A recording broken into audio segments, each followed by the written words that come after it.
Hi friends, ఈ వీడియోలో మనం తెలుసుకోబోతుంది దివ్యదేశం తిరుమణిమడ కోయిల్.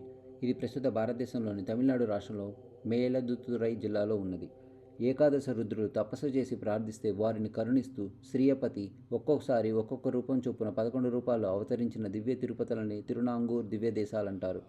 12 గరుడ సేవల ఉత్సవం ఇక్కడ ప్రసిద్ధి. వాటిలో ప్రధానమైన క్షేత్రం ఈ మణిమాడ కోయిల్.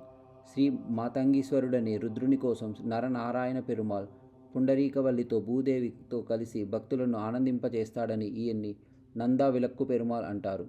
దుర్వాసుడి శాపం వల్ల రాజ్యభ్రష్టుడైన ఇంద్రుడు ఇక్కడనే తపస్సు చేసి తిరిగి తన పదవిని పొందాడట. మకర సంక్రాంతి తర్వాత వచ్చే అమావాస్యను తై అమావాస్య అంటారు.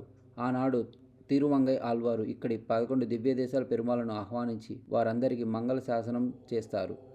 ఆ తర్వాత గరుడాళ్వార్లపై వేంచేసి ఉండే ఆ పెరుమాళ్ళందరూ హంస వాహనం మీద ఉన్న తిరుమంగై ఆళ్వార్లకి మంగళ శాసనం చేస్తారు. వారందరినీ వారి వారి స్థానాలకు పంపి తన స్థానానికి తిరుమంగై ఆళ్వార్ చేరే ఈ తిరునాంగూర్ గరుడోత్సవం చూడముచ్చటైన గొప్ప పండగ. ఇలాంటి మరిన్ని స్టోరీస్ తెలుసుకోవడానికి మన ఛానల్ సబ్స్క్రైబ్ చేయండి. ఈ వీడియో మీకు నచ్చినట్లయితే లైక్ చేసి షేర్ చేయండి. Thank you guys.